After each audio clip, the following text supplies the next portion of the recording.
Bonjour à tous, bienvenue dans cette nouvelle émission spéciale de On en parle, une émission qui donne la parole au public et aux invités. Aujourd'hui, nous célébrons la Journée internationale des droits des femmes, une occasion pour nous de donner la lumière sur les réalités que vivent les femmes en RDC. Être femme en RDC aujourd'hui, c'est une force, un combat, mais aussi une source d'inspiration. Mais quels sont les défis qu'elles affrontent au quotidien? Quelles sont les victoires qu'elles ont remportées? Et surtout, quelle perspective pour un avenir meilleur?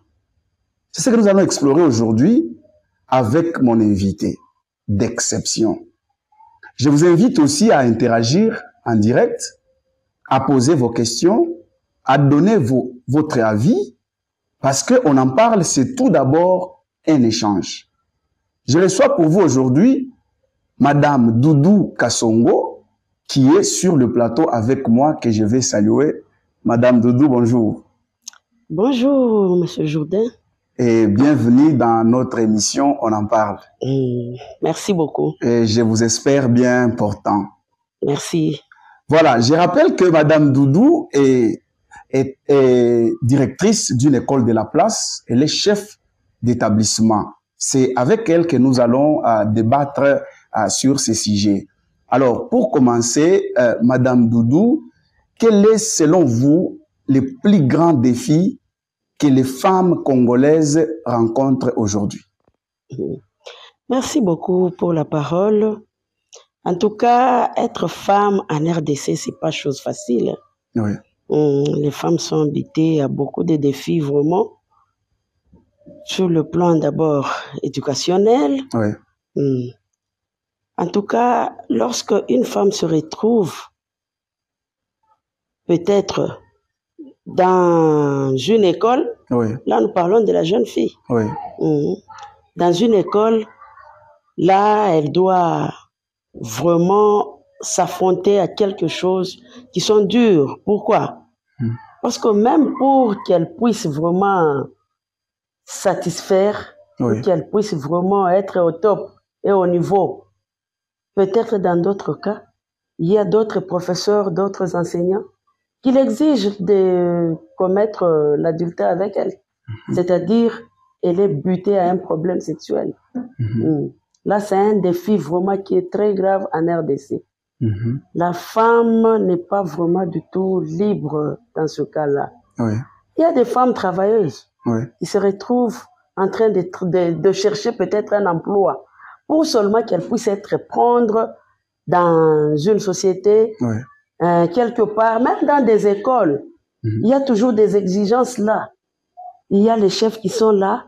Il faut qu'ils couchent d'abord avec la femme là pour qu'ils puissent maintenant lui donner du travail. Or, c'est un défi qu'il faut relever vraiment en RDC. Avec ça, la femme ne va pas bien évoluer. Elle ne va pas bien évoluer. Peut-être, elle a beaucoup de choses à faire, mais en voyant cela, elle se retire. Comment est-ce qu'elle peut évoluer avec ça? En tout cas, ce sont des grands défis que la femme rencontre. Ça veut dire la femme aujourd'hui en RDC a un problème sur l'accès à l'éducation, l'accès à l'emploi. C'est pas encore quelque chose de facile pour la femme en RDC. Effectivement. En tout cas, c'est pas chose facile en RDC pour la femme. C'est pas chose facile. Là, peut-être on peut lui demander de donner une grande somme qu'elle n'a pas. Elle va chercher le travail et puis on lui exige qu'elle donne d'abord de l'argent. Qu'elle donne d'abord de l'argent pour qu'on puisse la prendre. Or, elle est partie pour chercher de l'argent. Oui. En travaillant, elle aura quelque chose. Oui. Mais là, on l'exige d'abord de donner une grande somme d'argent. Elle va trouver ça où? En tout cas, c'est un défi vraiment qu'il faut relever en RDC. C'est un défi qu'il faut relever en RDC. Et comment la société perçoit-elle la femme qui veut évoluer dans un domaine généralement dominé par les hommes? Quelle est la perception de la société face à une femme pareille? En tout cas, dans le cas de notre pays, Congo, En tout cas, je ne sais pas si vraiment les autorités ont des perceptions positives vis-à-vis de la femme. En RDC, il y a toujours des perceptions négatives. Parce que la femme n'est pas du tout libre. Elle n'est pas du tout heureuse, ce qu'elle est en train de faire. À cause de leur perception là négative. Pour eux, la femme ne peut rien faire peut-être. Pour eux, la femme ne peut rien faire.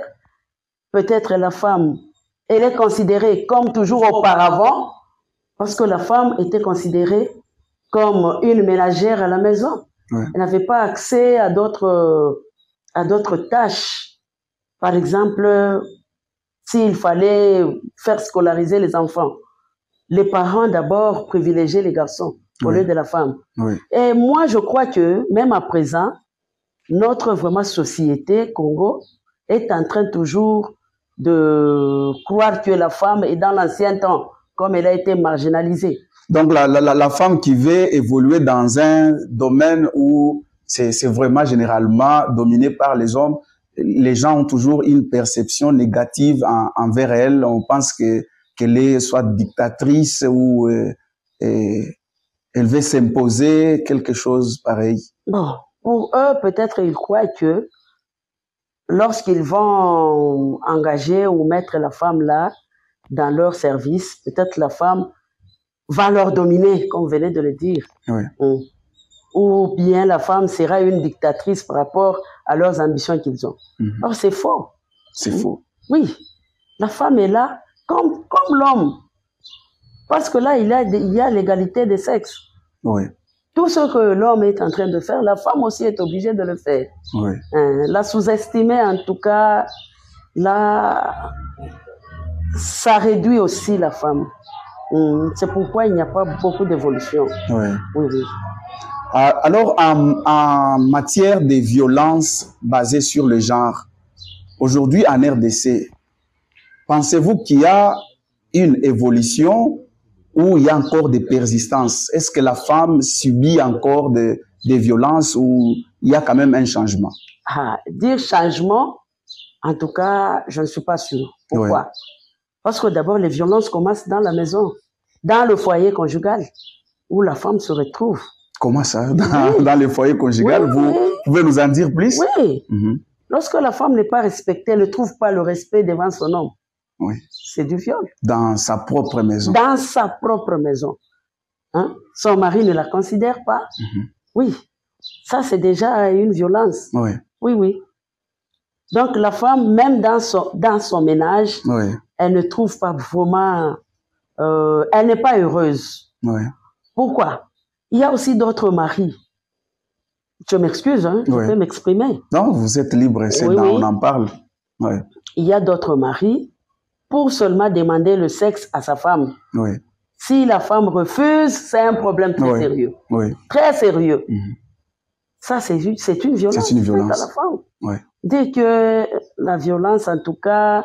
Donc, selon vous, rien n'a évolué dans cette matière-là? Rien n'a évolué jusque-là.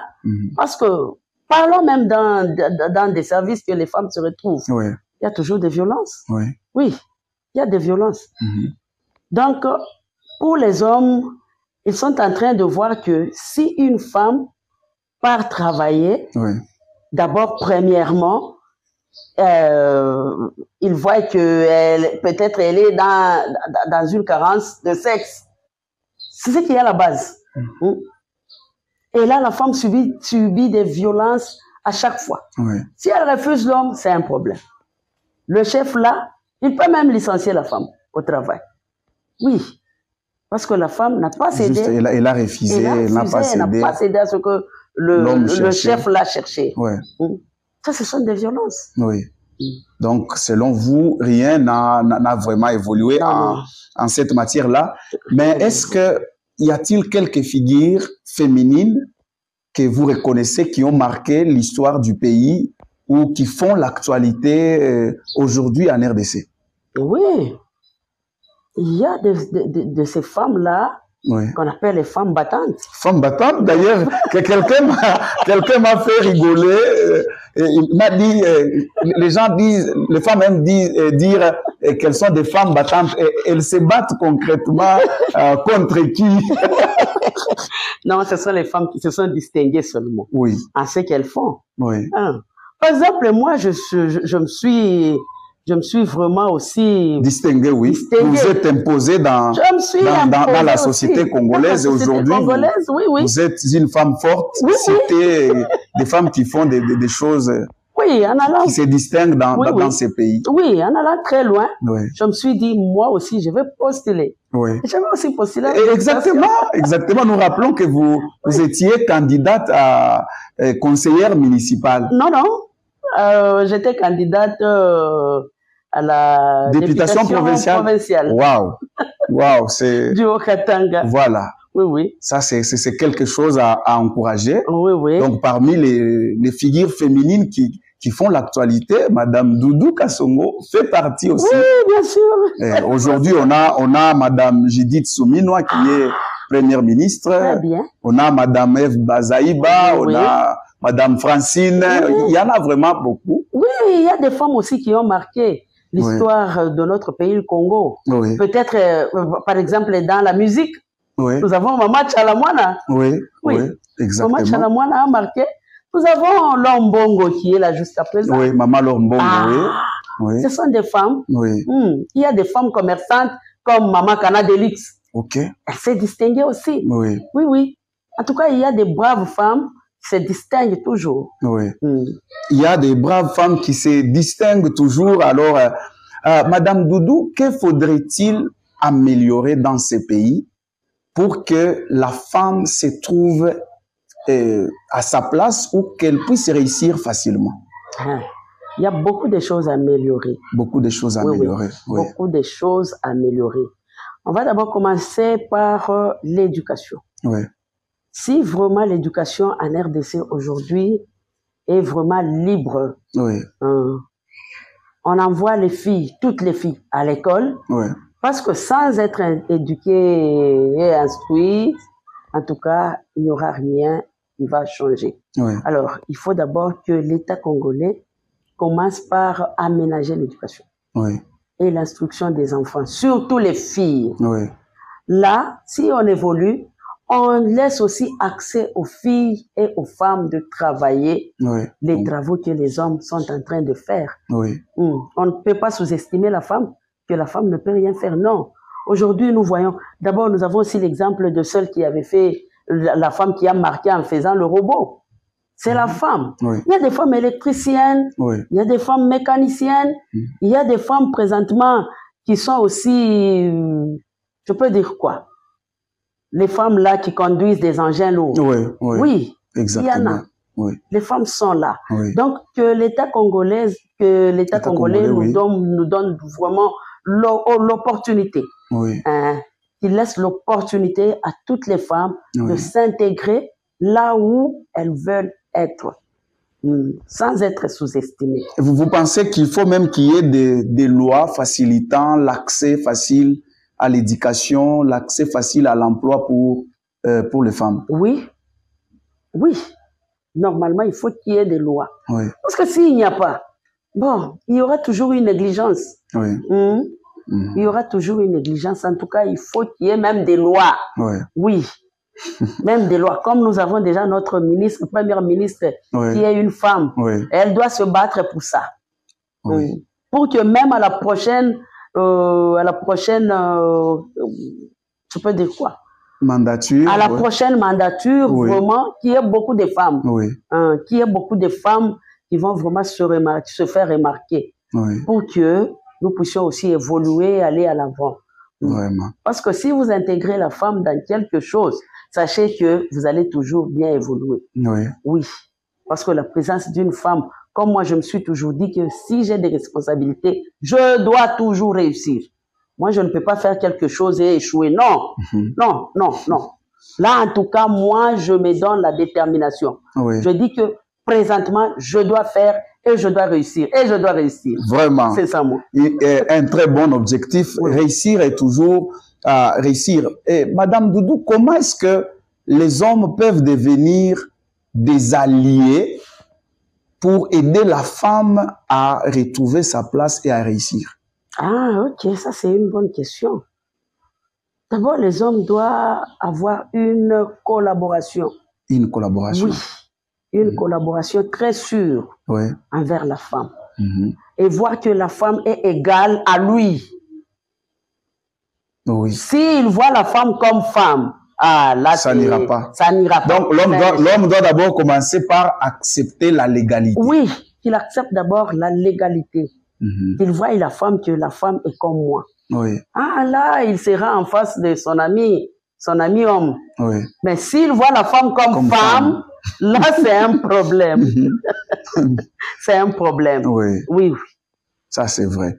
Et quel conseil donneriez-vous aux jeunes filles qui rêvent évoluer, réussir et voire même s'imposer dans ces pays? Quel conseil avez-vous pour elles? En tout cas, pour les jeunes filles, il faut qu'elles mettent du sérieux dans ce qu'elles font. Ouais. Du sérieux dans ce qu'elles font et qu'elles soient vraiment ordonnées. Oui. Oui. Et qu'elles soient toujours matures dans ce qu'elles sont en train de faire pour qu'elles évoluent. Sinon, si elles font des négligences et elles se voient que, bon, il y a de ces filles-là qui se disent que moi je suis fille, la féminité, elles mettent la féminité avant. Ouais. Avec la féminité avant, on ne peut rien faire. Ouais. Il faut se voir que moi aussi, je peux. Ce que l'homme est en train de faire. Oui, je peux faire ce que l'homme est en train de faire. Ce que l'homme est en train de faire. Et il faut toujours qu'elles essayent, au lieu de croiser les bras et commencer à demander. Parce qu'il faut être autonome. Oui. Lorsqu'elles croient qu'elles vont le faire, elles seront autonomes. Au lieu qu'elles commencent à demander, même le savon là, elles voient l'homme. Et c'est pourquoi les hommes leur abusent. Pourquoi? Parce qu'elles voient que ce sont des filles légères. Lorsqu'un homme... Elles dépendent totalement des hommes. Elles dépendent totalement des hommes. Et là, c'est la légèreté. Alors moi, je conseillerais aux filles d'enlever cette légèreté en elles. Et elles vont réussir. Et elles vont réussir. Nous approchons petit à petit de la fin de notre émission.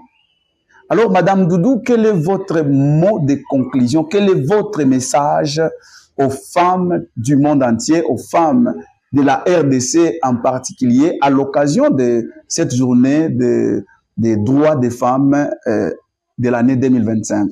Oui, à l'occasion de cette journée, moi, je demanderai aux femmes d'être fortes. Oui. Qu'elles soient fortes et nous attendons à Madame la ministre qu'elle mette des lois. Les lois favorables pour l'accès des femmes dans tout ce qu'elles vont entreprendre au Congo. Et aux femmes, qu'elles soient vraiment fortes, qu'elles se sentent indépendantes et autonomes. Vraiment, nous demandons à la Première ministre, qui est une femme aujourd'hui en RDC, de prendre ses responsabilités, de chercher à favoriser l'émancipation de la femme afin que la femme se retrouve à 100% dans ces pays. Nous sommes à la fin de notre émission de ce soir. Quant à moi, de dire merci à Madame Doudou d'avoir accepté notre invitation. Merci beaucoup, Monsieur Jourdain. Et merci à l'équipe technique, sans oublier mes fidèles téléspectateurs, que je vais toujours demander de s'abonner, d'aimer, de commenter et surtout de partager l'émission afin que tout le monde puisse en avoir l'accès. Quant à moi, je vous dis merci et à très bientôt pour une nouvelle émission de On en parle. Ciao.